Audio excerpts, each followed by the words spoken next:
Pathogenesis and formation of caseating granuloma. ये किसी भी टीबी इन्फेक्शन के लिए कैरेक्टरिस्टिक होता है कि यहाँ पे जो ग्रैनुलोमा बनेगा वो कैजिएटिंग ग्रैनुलोमा होगा। इसका मतलब अगर देखा जाए तो हम लोग उस फोकस की बात कर रहे हैं जहाँ पे जाके टीबी बैक्टीरिया सेटल हो जाता है। जैसे सबसे पहले हम लोगों ने देखा भाई ड्रॉपलेट से इन्फेक्शन होता है एयर से, है ना। तो एयर के थ्रू बैक्टीरिया आपके लंग्स तक पहुंचा। वहां पे पहले इसको न्यूट्रोफिल्स अटैक करेंगे कि इस इन्फेक्शन को कंटेन किया जाए। न्यूट्रोफिल के बाद यहाँ पे फिर लिम्फोसाइट्स आएंगे। तो न्यूट्रोफिल्स कुछ हद तक सक्सेसफुल होंगे लेकिन बिना लिम्फोसाइट्स के वो उसको कंटेन नहीं कर पाएंगे। फिर उसके बाद लिम्फोसाइट्स आएंगे और फिर एक वहां पे इसको सील कर देंगे, इसको कहीं भागने नहीं देंगे इस बैक्टीरिया को। तो एक ग्रैनुलोमेटस स्ट्रक्चर बन जाता है। इस ग्रैनुलोमा के सेंटर पार्ट में ट्यूबरकुलर बैसिलाई होते हैं और डीजेनरेटेड सेल्स होते हैं, नेक्रोटिक टिश्यूज होते हैं जिसको हम लोग न्यूट्रोफिल्स या पस लाइक सेल्स बोलते हैं। ठीक है, आइए एक बार देख लेते हैं किस तरह से ये ऑर्गेनिज्म हमारी बॉडी में जाता है और फिर कैसे कैसे ग्रैनुलोमा बनता है, फिर उस ग्रैनुलोमा का फेट क्या होता है। ठीक है, चलिए देख लेते हैं। सबसे पहले हम लोग कहेंगे एरोसॉल या ड्रॉपलेट, है ना। किसी ने कफ किया, किसी ने स्नीज किया, तो ये बैक्टीरिया आपके एनवायरनमेंट में आए कफिंग और स्नीजिंग से। ठीक है, फिर उसके बाद आपने इंस्पायर किया और ये ड्रॉपलेट्स या ये बैक्टीरिया कंटेनिंग ड्रॉपलेट्स आपके लंग में चले गए। देख लीजिए लंग्स, यहाँ पे इंस्पिरेशन। तो जब आपने इंस्पायर किया तो ये बैक्टीरिया आपके लंग पे पहुंच गए। आपने देखा था लंग में जो राइट ब्रोंकस था वो ज्यादा वाइड था, शॉर्टर था और स्ट्रेटर था, है ना। तो ज्यादातर चांस होगा कि ये राइट लंग में जाके सेटल करें। लंग्स के बाद ये पहुंच गए एल्वियोलाई में।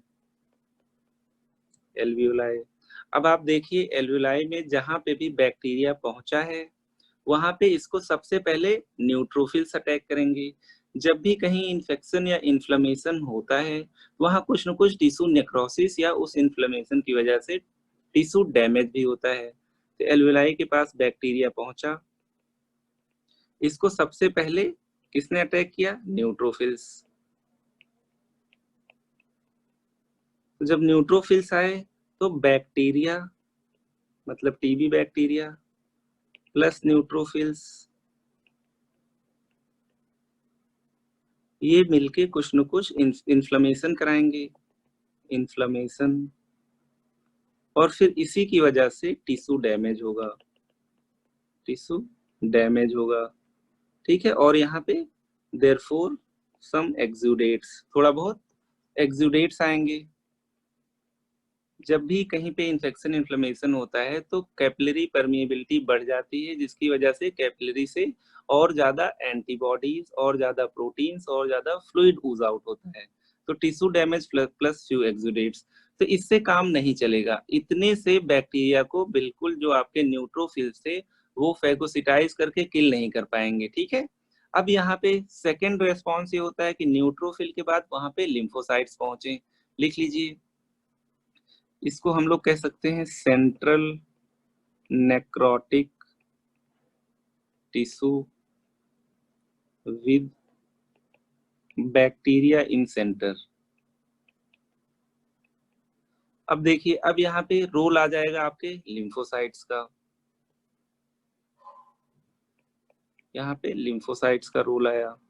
लिम्फोसाइट्स का काम क्या होगा कि इस जो बैक्टीरिया सेंटर में उसके किनारे किनारे न्यूट्रोफिल्स और डीजेनरेटेड या इन्फ्लेमेटरी सेल्स हैं, इसको वॉल ऑफ कर दें। वॉल ऑफ करने का मतलब इसको एक तरह से कंटेन कर लें कि हाँ अब ये जो नेक्रोटिक मटेरियल है ये कहीं बॉडी में और ना जा पाए। जहां जहां ये जाएगा, क्योंकि इसके पास ट्यूबरकुलर बैसिलाई है या बैक्टीरिया है, तो ये वहां जाके टीबी करा सकता है। अब लिम्फोसाइट्स क्या करेंगी, मान लीजिए कि ये आपका टीबी बैक्टीरिया है और उसके किनारे किनारे नेक्रोटिक टिश्यू है। तो लिम्फोसाइट्स क्या करेंगी, इसके किनारे किनारे इसको कंटेन करने की कोशिश करेंगी।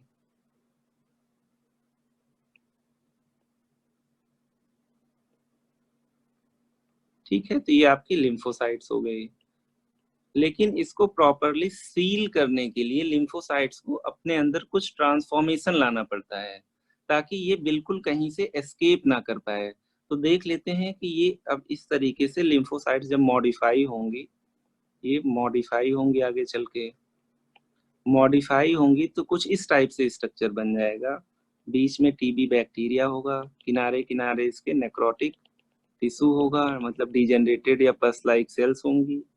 इसके बाद जो आपके लिम्फोसाइट्स हैं, ये कभी कभी क्या करेंगे, एक दूसरे से मिलके सिंगल सेल बना लेंगे। आप लोग कहते हो जायंट सेल्स, कैसे भागोगे, हर तरीके से पकड़ लेंगे। ये आपके जायंट सेल्स, जिसमें ढेर सारे न्यूक्लियाई हो गए क्योंकि कई सेल्स मिल गई, इनको कहते हैं मल्टी न्यूक्लिएटेड जाइंट सेल्स हो गए। कुछ आपके और इसी बीच बीच में इपिथेलॉइड सेल्स बन जाते हैं, एक और जाइंट सेल हो गया। इसके अलावा कुछ इपिथेलॉइड सेल्स हो जाते हैं, इपिथेलियल सेल लाइक्स हो जाते हैं, ये भी इसी में रहेंगे।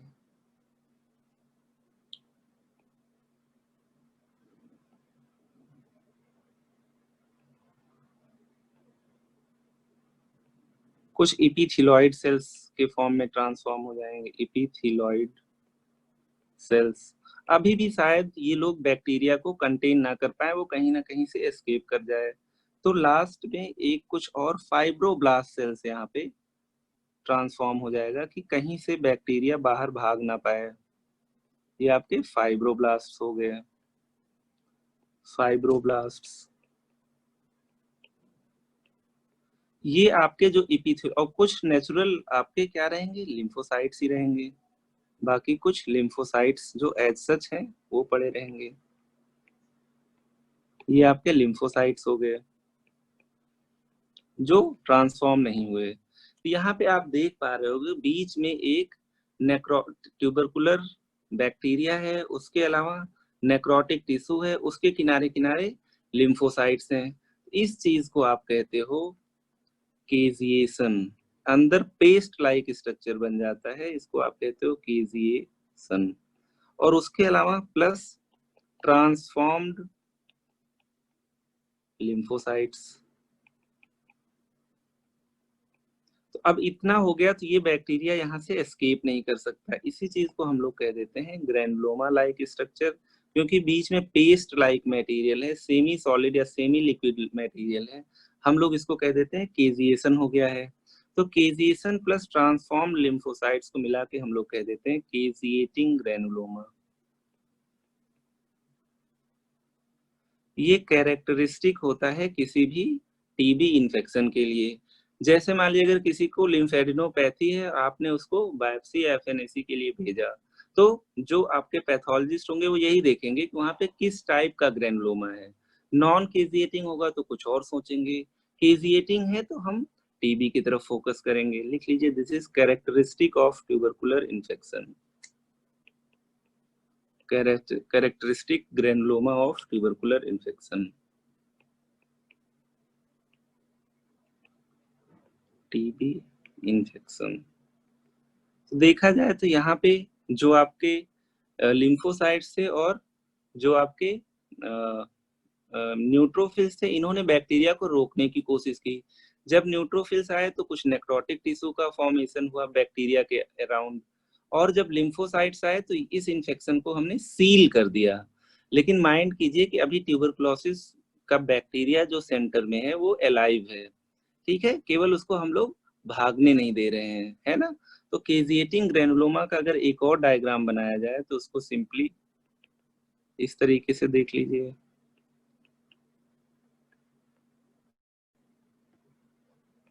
यहाँ पे सबसे पहले tubercular bacteria plus degenerated cells या नेक्रोटिक सेल्स या necrotic tissue semi solid form में, है ना।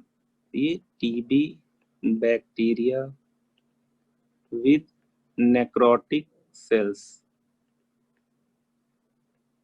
इसके किनारे किनारे ट्रांसफॉर्म्ड लिम्फोसाइट्स आ जाएंगे आपके। ट्रांसफॉर्म लिम्फोसाइट्स में सबसे पहले आप जायंट सेल बना लीजिए जिसमें ढेर सारे न्यूक्लियस होंगे, इस टाइप से जायंट सेल हो गए। फिर आपके इपिथेलॉइड सेल्स आ जाएंगे कुछ,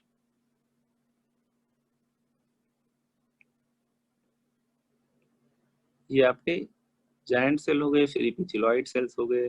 कुछ फाइब्रोब्लास्ट आ जाएंगे। फाइब्रोब्लास्ट क्या चाहेंगे कि ये इन्फेक्शन कहीं और जा ना पाए।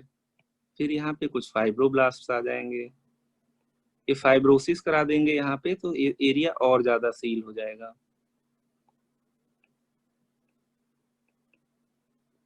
ठीक है, तो इसको हम लोग फाइब्रोब्लास्ट कह लेते हैं।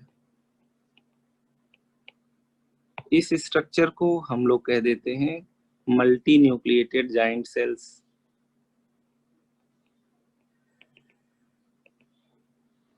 और इसके अलावा एक और है, ये आपके इपिथेलॉइड सेल्स हो गए।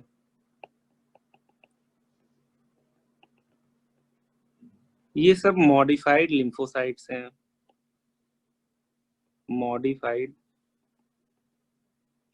लिम्फोसाइट्स। ठीक है, इसी सारे स्ट्रक्चर को हम लोग कह देते हैं। बीच में TB bacteria with necrotic sales, और बाहर बाहर आपके जो सीलिंग मटेरियल है वो लिम्फोसाइट का बना हुआ है। इसी को हम लोग मिला जुला के कह देते हैं केजिएटिंग ग्रेनुलोमा। ठीक है, बाकी ग्रेनुलोमा पढ़ोगे तो उसमें ऐसा नहीं होगा कि बीच में कोई केजिएटिंग मटेरियल या टीबी के साथ या बैक्टीरिया के साथ नेक्रोटिक टिश्यू हो। ये कैरेक्टरिस्टिक होता है किसी किसी भी टीबी इन्फेक्शन के लिए। अगर मान लीजिए रिक फोकस की बात किया जाए तो वहां पे भी यही स्ट्रक्चर मिलेगा। इलियोसिकल जंक्शन पे देखा जाए तो वहां पे भी ग्रेनुलोमा मिलेगा। अब जब देखिए ये आपका प्राइमरी फोकस बन गया है, मतलब ग्रेनुलोमा बन गया है, तो हो सकता है ये बॉडी में हील कर जाए, है ना। हो सकता है कैल्सिफाई कर जाए, हो सकता है पेशेंट की इतनी अच्छी इम्यूनिटी हो ही ना, उसके पास इतने ज्यादा लिम्फोसाइट्स हो ही ना कि ये जो वॉल ऑफ कर दिया था अपने इन्फेक्शन को, ये आप कर पाओ। अगर ये यहाँ से डायरेक्ट स्प्रेड कर पाएगा तो प्राइमरी कॉम्प्लेक्स बनेगा और उसके बाद प्रोग्रेसिव पल्मोनरी टीबी हो जाएगी। लेकिन क्योंकि हर किसी के पास, मेजॉरिटी ऑफ पीपल के पास इतनी इम्यूनिटी होती है कि जब ये ग्रेनुलोमा बना है उस समय उसको किसी तरह से रोका जाए कहीं स्पिल ऑफ होने से। तो देख लेते हैं फेट ऑफ प्राइमरी कॉम्प्लेक्स या fate of primary granuloma. Fate of, अब उसकी किस्मत क्या है, फेट ऑफ प्राइमरी कॉम्प्लेक्स। एक बार जितना हम लोगों ने पढ़ा है उसको रिवाइज कर लेते हैं पहले, फिर उसके बाद फेट पे चलते हैं।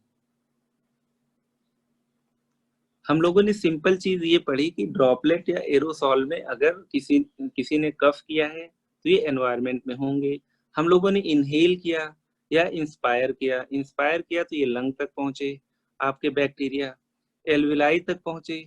जब एयर करंट सबसे स्लो हो गई, मतलब पेरिफेरी वाले एल्विलाई के पास जाके, वहां पे ये बैक्टीरिया डिपॉजिट हो गए।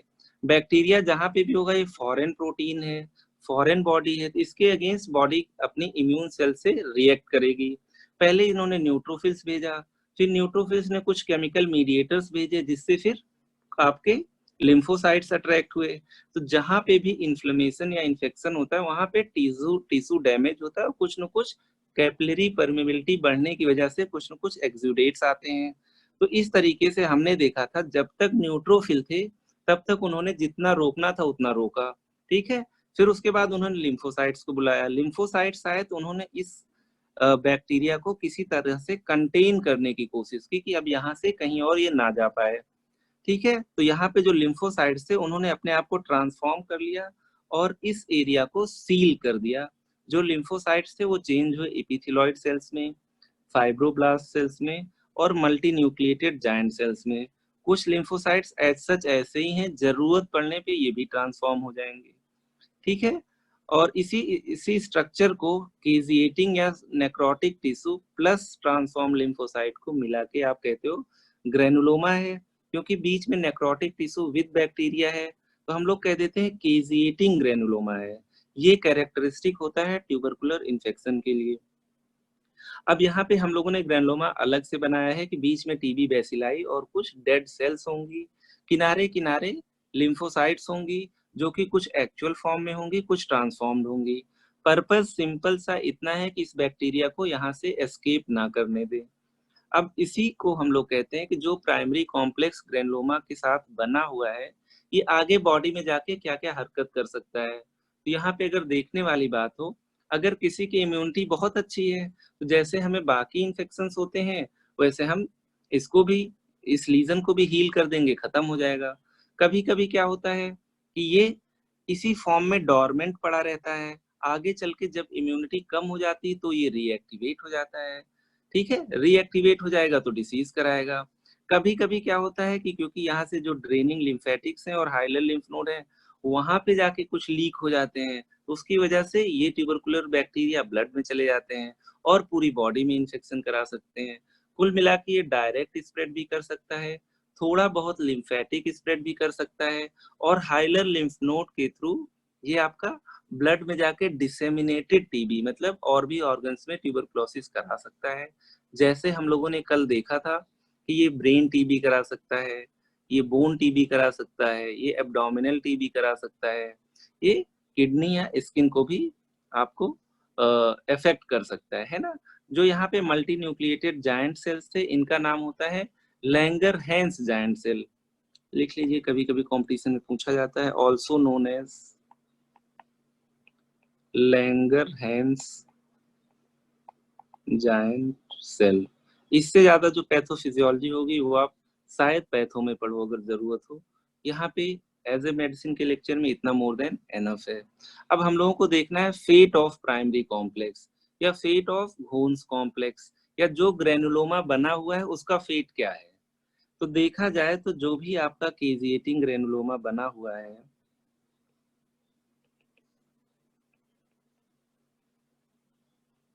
केज़िएटिंग ग्रैनुलोमा हो सकता है ये बिल्कुल हील हो जाए।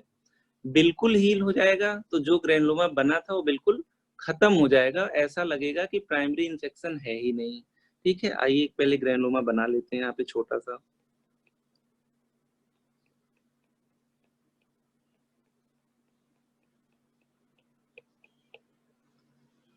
इसके किनारे केवल एक ही कलर से लिम्फोसाइट बना लेते हैं।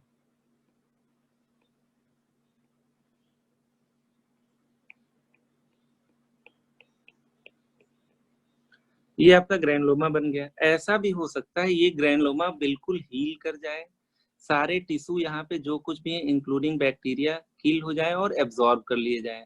ठीक है? तो ऐसा हो सकता है कि heels completely, heels completely and disappears. है ना? हील किया और डिसअपीयर हो गया। ऐसा भी हो सकता है, ये ग्रैनुलोमा जो बना हुआ है, ये कैल्सिफ़ाई हो जाए और डॉट के फॉर्म में जब भी आप एक्स-रे कराओगे तो जो कैल्शियम होता है वो व्हाइट अपीयर होता है। तो हम लोगों ने ऊपर प्राइमरी कॉम्प्लेक्स की 2-3 पिक्चर देखी थी, उसमें व्हाइट-व्हाइट डॉट लाइक स्ट्रक्चर दिख रहा था। तो हम लोग कह सकते हैं ये कैल्सिफ़ाई भी हो सकता है, लिख लीजिए कैल्सिफ़ाइज़।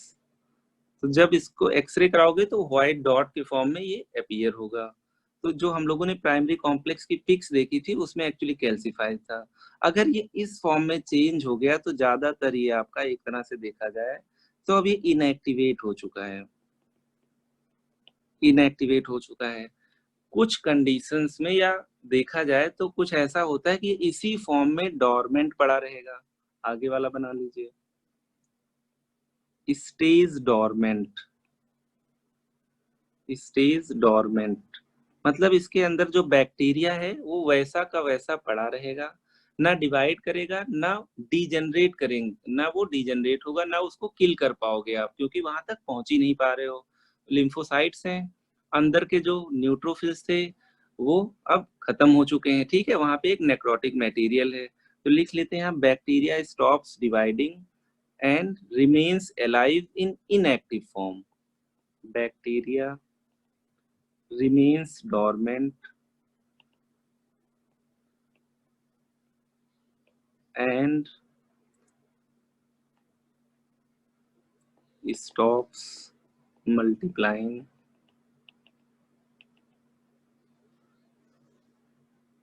but alive। ये इंपॉर्टेंट आगे वाली लाइन है, कैन रीएक्टिवेट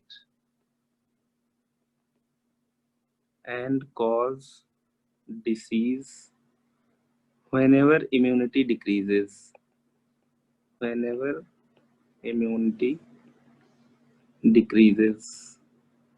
देखिए ये बहुत इंपॉर्टेंट है, ज्यादातर लोगों में इसी फॉर्म में डोरमेंट पड़ा रहता है। जब भी इम्यूनिटी कम होगी, ठीक है, तो ये उसके बाद रीएक्टिवेट हो जाएगा। मतलब प्राइमरी इन्फेक्शन या जो कॉम्प्लेक्स है वो बना रखा होता है लोगों में। जब कभी भी उनकी इम्यूनिटी कम होती है तो ये लेटेंट टीबी या डोरमेंट टीबी क्लिनिकल डिसीज में कन्वर्ट हो जाता है। मतलब इन्फेक्शन तो हो ही रखा होता है इंसान को, लेकिन टीबी डिसीज नहीं होता। There is some difference between infection and disease. तो ये इस डोरमेंट फॉर्म में पड़े रहने से हम लोग कहते हैं कि जिसकी इम्यूनिटी कम होती है उसमें ये क्लिनिकली टीबी डिसीज करा देता है। आप लोगों को कल मैंने बताया भी था कि अगर कोई एचआईवी का पेशेंट होता है, एचआईवी वायरस क्या करता है, आपके लिम्फोसाइट्स को डिस्ट्रॉय करता रहता है, पर्टिकुलरली टी हेल्पर सेल्स, मतलब टी सेल्स को। तो जब लिम्फोसाइट्स नहीं होंगी तो ये जो आपने ग्रेनुलोमा की वॉल बना रखी है ढेर सारे लिम्फोसाइट से, वो भी नहीं बन पाएगी।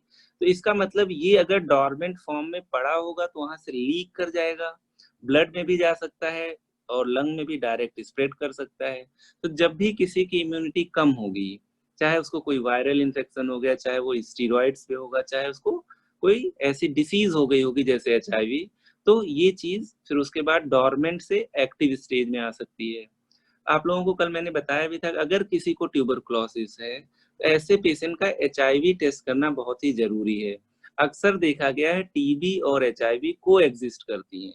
एचआईवी ऐसा नहीं कि टीबी हो गया तो उसको एचआईवी हो जाएगा, लेकिन एचआईवी वाले पीपल में क्योंकि इम्यूनिटी कम रहती है तो उसमें टीबी लेटेंट फॉर्म से एक्टिवेट हो जाती है। ठीक है, तो ये आपका डोरमेंट हो गया। इसके अलावा कभी कभी क्या होता है कि ये कभी इतनी अच्छी, मान लो उसको शुरू से इम्यूनिटी नहीं है, तो ये यहाँ से लीक आउट कर जाएंगे बैक्टीरिया, लीक आउट। तो ये आपका प्राइमरी कॉम्प्लेक्स बनने के साथ ही डिसीज भी बन जाएगा। तो हम लोग कह देते हैं प्रोग्रेसिव पल्मोनरी ट्यूबरकुलोसिस। ठीक है, प्रोग्रेसिव पल्मोनरी ट्यूबरकुलोसिस। अगर इसकी इम्यूनिटी वीक हुई, शुरू से ही वीक है, बाद में वीक नहीं हो रही है, ठीक है, शुरू से ही वीक है, तो ये शुरू से ही लीक कर जाएगा। अब देखिए यहाँ पे जो स्टेज डोरमेंट वाली चीज है, ये इसकी वजह से इंसान हमेशा वल्नरेबल रहता है कि जैसे ही इम्यूनिटी कम हुई तुरंत यहाँ पे ये रीएक्टिवेट करके टीबी करा सकता है ना। तो यहाँ पे हम लोग देख रहे हैं कि जो आपका सबसे पहले प्राइमरी कॉम्प्लेक्स बना हुआ था वो कभी एक्टिवेट हो जाता था, तो जब वो एक्टिवेट होगा तो क्लिनिकली डिसीज करा सकता है। डिपेंड करता करता है कहाँ कहाँ वो पहुंचा है, वहां वहां डिसीज होगा। तो जब ये एक्टिव होता है तो हम लोग कहते हैं post primary pulmonary tuberculosis leads to post primary complex बना हुआ था, फिर उसके बाद ट्यूबरकुलोसिस हो जाएगा, पल्मोनरी ट्यूबरकुलोसिस। ठीक है, तो यहाँ पे दो चीज हमने देखा है, एक तो ये पहले डोरमेंट था, आगे चल के ये रीएक्टिवेट हो गया है और लंग टीबी करा रहा था, हम लोगों ने कह दिया पोस्ट प्राइमरी पल्मोनरी ट्यूबरकुलोसिस। लेकिन यहाँ पे हमने कह दिया कोई पोस्ट वगैरह नहीं है। जैसे ही यहाँ पे टीबी बैक्टीरिया को हमने कंटेन करने की कोशिश किया, इम्यूनिटी नहीं सही थी, ये लीक आउट कर गया। तो प्राइमरी कॉम्प्लेक्स बनने के साथ ही इसने आगे चल के टीबी करा दिया। इसको हम लोग कहते हैं प्रोग्रेसिव पल्मोनरी डिसीज या प्रोग्रेसिव पल्मोनरी ट्यूबरकुलोसिस। एक बार यहाँ पे और समराइज कर लेते हैं, फिर आगे चलते हैं। फेट ऑफ, अगर प्राइमरी कॉम्प्लेक्स की बात किया जाए, fate of primary complex,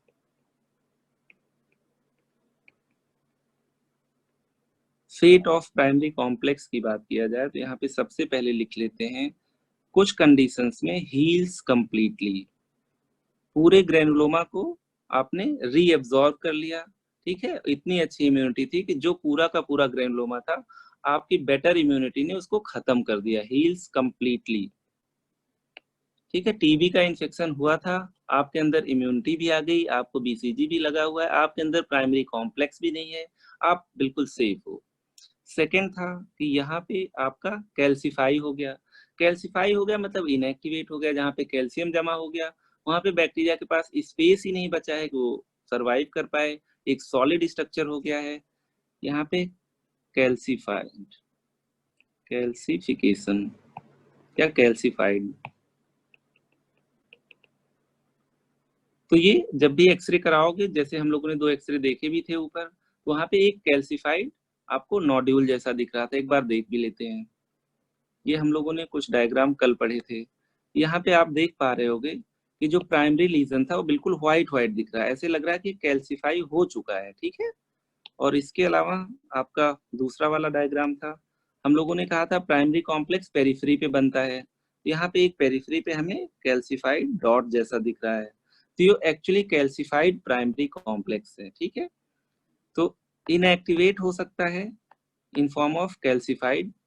third हो सकता है कि डॉर्मेंट फेज में पड़ा रहे और आगे चल के पोस्ट प्राइमरी पल्मोनरी ट्यूबरक्लोसिस या डिसेमिनेट भी हो जाए तो डिसेमिनेटेड टीबी भी करा सकता है।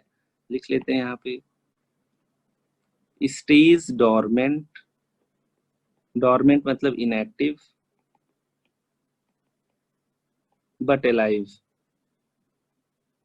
और लेटर ऑन एक्टिवेट होके, लेटर ऑन एक्टिवेट्स, तो लेटर ऑन एक्टिवेट होगा तो आपका पोस्ट प्राइमरी, मतलब पहले तो कुछ नहीं हुआ था, पोस्ट प्राइमरी पल्मोनरी ट्यूबरक्लोसिस।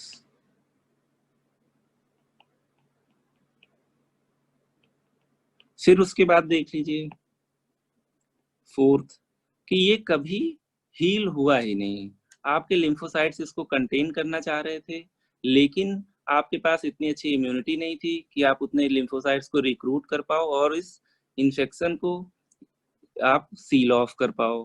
तो यहाँ पे लिख दीजिए प्रोग्रेसिव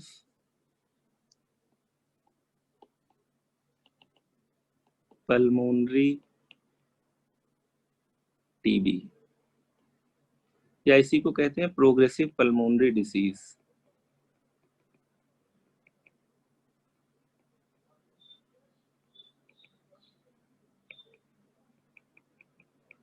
ठीक है, तो ये आपका जो प्राइमरी कॉम्प्लेक्स बन रखा था उसके ये फेट्स हो सकते हैं। देखा जाए तो जो प्राइमरी ऑर्गन होता है जिसमें ट्यूबरक्लोसिस होती है इन जनरल, वो आपके लंग्स होते हैं। लंग से ही ये डिसिमिनेट होते हैं पूरी बॉडी में, चाहे प्लूरल स्पेस पे जाएं, चाहे पेरिकार्डियल स्पेस पे जाएं, चाहे ब्रेन के पास जाएं, चाहे लिम्फ नोड के पास जाएं, चाहे ये आपके एब्डोमेन या कहीं बोन पे चले जाएं। तो जो प्राइमरी ऑर्गन होता है ट्यूबरकुलोसिस डिसीज के लिए वो हमेशा आपके लंग होते हैं। अगर कोई फीटस है तो उसमें कभी कभी लीवर होता है, उस चीज को अभी यहाँ नहीं डिस्कस करेंगे, उसको जब नियोनेटोलॉजी पढ़ेंगे तो डिस्कस करेंगे। ठीक है, अब आप देख पा रहे होगे कि इस टाइप से ज्यादातर लोगों में इनएक्टिव फेज में पड़ा रहता है। जब भी उनको एचआईवी इन्फेक्शन या किसी भी रीजन से कुछ ऐसी मेडिसिन लेनी हुई जैसे स्टीरॉयड वगैरह, इम्यूनिटी कम हुई और इस बैक्टीरिया को मौका मिल गया आपकी इम्यूनिटी को ओवरकम करके डिसीज फॉर्म में मैनिफेस्ट करने के लिए। ठीक है, तो ये इतनी चीजें आपके हो गए पैथोफिजियोलॉजी और इसके फेट ऑफ प्राइमरी कॉम्प्लेक्स से रिलेटेड। अब हम लोग देख लेते हैं अगर किसी को टीबी हो रहा है और ये आपका रीएक्टिवेट हो रहा है या प्रोग्रेसिव पल्मोनरी डिसीज में जा रहा है। प्रोग्रेसिव पल्मोनरी डिसीज तब हो गई, मान लीजिए कि कोई बच्चा पैदा हुआ और क्या कहते हैं मदर को टीबी थी या मदर को एचआईवी था, बच्चे को भी एचआईवी हुआ, कहीं ना कहीं से बच्चे को टीबी का इन्फेक्शन होना ही है ना, क्योंकि एनवायरनमेंट में हर कोई टीबी से इन्फेक्टेड होता है भले ही उसे टीबी डिसीज ना हुई हो। ये माना जाता है अगर 1 साल तक किसी को बीसीजी नहीं लगा है तो उसके बाद लगाने की जरूरत ही नहीं है, क्योंकि उसको नेचुरल इन्फेक्शन कहीं ना कहीं से हो गया होगा। मान लो कि उसकी इम्यूनिटी नहीं सही हुई, तो जो नेचुरल इन्फेक्शन है जिसमें प्राइमरी कॉम्प्लेक्स बन रहा था और जो हील होके या डॉर्मेंट फॉर्म में बैठा होता था, वो उसमें ना उतना अच्छा हील होगा ना वो डॉर्मेंट बैठेगा, क्योंकि आपकी इम्यूनिटी उसे डॉर्मेंट कर ही नहीं पाएगी। तो ऐसे लोगों में प्रोग्रेसिव पल्मोनरी डिसीज होता है। ठीक है, चलिए हम लोग थोड़ा सा क्लिनिकल फीचर्स या साइन एंड सिम्टम देख लेते हैं। फिर उसके बाद हम लोग देखेंगे पल्मोनरी टीबी कितने टाइप की हो सकती है और कैसे कैसे ये जो आपके बैक्टीरिया हैं लंग और बॉडी में डिसिमिनेट होते हैं। यहाँ पे लिख लीजिए क्लिनिकल फीचर्स।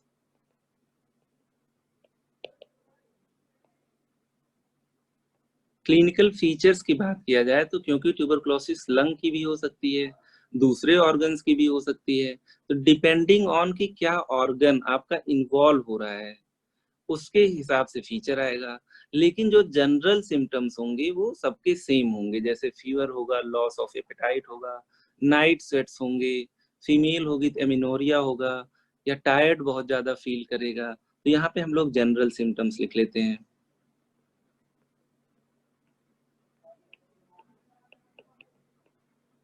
जनरल सिम्टम्स की बात किया जाए तो हम लोग बहुत पहले से पढ़ते आ रहे हैं। फीवर होगा, माइल्ड ग्रेड होगा, with evening rise of temperature होगा, लॉस ऑफ वेट होगा, नाइट स्वेट्स होंगे, लॉस ऑफ एपेटाइट होगा, है ना। और पेशेंट थोड़ा बहुत वीक महसूस करेगा, टायर्ड महसूस करेगा, तो हम लोग कहते हैं मलेज या टायर्डनेस है। तो यहाँ पे आज केवल हम लोग एक पॉइंट डिस्कस करेंगे। सबसे पहला, fever mild grade with evening rise of temperature, evening rise of temperature। देखो ये सबसे इम्पोर्टेंट पॉइंट है और आप लोग बचपन से पढ़ते आ रहे हो कि अगर किसी को ट्यूबरकुलोसिस होती है तो there is evening rise of temperature. Evening rise of temperature को समझना बहुत जरूरी है। ऐसा नहीं है कि बैक्टीरिया आपका इवनिंग में ही डिवाइड करेगा और इवनिंग में ही टेम्परेचर आएगा, ऐसा कुछ नहीं है। देखिए आपका मान लीजिए जो बॉडी टेम्परेचर है ये मॉर्निंग में कुछ और होता है, इवनिंग में कुछ और होता है। नॉर्मली मॉर्निंग में जो बॉडी टेम्परेचर होता है थोड़ा सा कम होता है, ये आपका 98 डिग्री फ़ारेनहाइट होता है। इवनिंग में ये 99 डिग्री फ़ारेनहाइट होता है, ठीक है। यहाँ पे इसका रीजन ये है कि मॉर्निंग में कॉर्टिसोल का लेवल थोड़ा सा कम होता है, इवनिंग में कॉर्टिसोल का लेवल थोड़ा सा ज्यादा होता है। तो कॉर्टिसोल रिस्पॉन्सिबल होता है बॉडी के टेम्परेचर के लिए। तो जो हम लोग ऑन एन एवरेज देखते हैं आपका, यही तो कहते हैं किसी का जो नॉर्मल टेम्परेचर होता है ऑन एन एवरेज 98.4 या 98.6 डिग्री फ़ारेनहाइट होता है नॉर्मल टेम्परेचर। तो ये हम लोग एवरेज देखते हैं, लेकिन मॉर्निंग में मिनिमम होता है, इवनिंग आवर्स में मैक्सिमम होता है। मिनिमम और मैक्सिमम। तो जो आपका ट्यूबरकुलोसिस बैक्टीरिया होता है ये स्लो ग्रोइंग बैक्टीरिया है, बहुत ही विरुलेंट बैक्टीरिया नहीं है, तो इससे जो फीवर होगा वो माइल्ड ग्रेड होगा। तो यहाँ पे लिख लेते हैं TB bacteria is slow growing या less virulent, can cause only mild fever, can cause only low grade fever. Low grade fever होगा तो मान लीजिए एग्जांपल कह दीजिए 1 डिग्री फ़ारेनहाइट, इसकी वजह से टेम्परेचर बढ़ेगा। तो अगर 98 से आप 1 डिग्री ऐड करोगे, उसको ट्यूबरकुलोसिस हुआ तो 99 डिग्री फ़ारेनहाइट हो जाएगा। यहाँ पे पहले ही 99 था तो यहाँ पे 100 डिग्री फ़ारेनहाइट हो जाएगा। पेशेंट को फील यहाँ पे फीवर नहीं होगा। आप कभी भी थर्मामीटर से फीवर रिकॉर्ड करोगे तो 99 पे ना आप महसूस करोगे, ना किसी डॉक्टर के अकॉर्डिंग आपको फीवर होगा, लेकिन 100 और more than 100 degree Fahrenheit is clinically fever. Doctor की राय भी यही होगी कि हाँ आपको फीवर है और पेशेंट खुद भी फील कर रहा होगा फीवर है। तो मॉर्निंग में पेशेंट का फीवर 99 होगा, जबकि यहाँ पे भी 1 डिग्री बैक्टीरिया ने बढ़ा रखा है। इवनिंग में उस पेशेंट का फीवर जो उसे महसूस होगा कि हाँ मेरी बॉडी का टेम्परेचर ज्यादा है, अगर वो रिकॉर्ड करेगा तो 100 आएगा। तो देखा जाए क्योंकि 1 डिग्री का राइज इवनिंग में सिग्निफिकेंट टोटल टेम्परेचर कर देता है, तो पेशेंट को फील होता है कि उसे इवनिंग में टेम्परेचर उसका इवनिंग में टेम्परेचर बढ़ गया है। तो यहाँ पे जो इवनिंग राइज की बात की जाती है that is a subjective thing, कि पेशेंट या सब्जेक्ट को ये आइडिया लगता है कि उसका टेम्परेचर ज्यादा हो गया है या उसको इवनिंग में टेम्परेचर उसका इवनिंग में टेम्परेचर राइज हो रहा है। तो यहाँ पे एक लाइन लिख लेते हैं, subjective feeling of fever in evening, है ना, क्योंकि मॉर्निंग में उसका 98 टेम्परेचर होता था। टीबी की वजह, टीबी भाई उसको दिन भर है, ऐसा तो है नहीं रात को केवल टीबी हो रही है। तो सुबह उसका 99 नॉर्मल हो गया है, रात को उसका टेम्परेचर 100 होने लगा है। 100 वो क्लिनिकली खुद एप्रिसिएट कर पाएगा, नहीं मेजर करेगा तो भी, कि हाँ कुछ न कुछ बॉडी का वार्मथ ज्यादा है।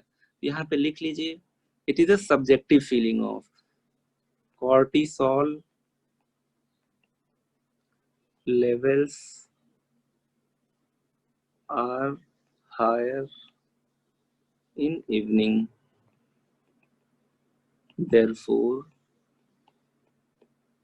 body temperature is more in evening। Bracket में यहीं पे लिख लीजिए 99 degree Fahrenheit. And if there is TB, if there is tuberculosis disease, then this may go up to 100 degree Fahrenheit, which is clinically manifested as fever।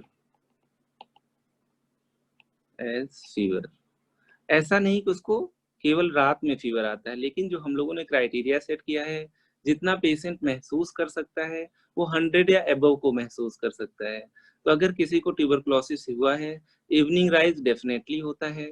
Evening rise हम लोग इसलिए कहते हैं क्योंकि पेशेंट खुद तभी महसूस कर पाता है, तभी डॉक्टर के पास आता है, तभी रिकॉर्ड होता है। जब तक 98 या 100 से कम है तब तक उसे आइडिया ही नहीं लगेगा कि उसको फीवर आ रहा है। ठीक है, तो इवनिंग राइज ऑफ टेम्परेचर एक सब्जेक्टिव फीलिंग है और ट्यूबरकुलोसिस डायग्नोज करने या हिस्ट्री लेने में काफी रेलेवेंट है। Thank you all. अब आप लोग चैट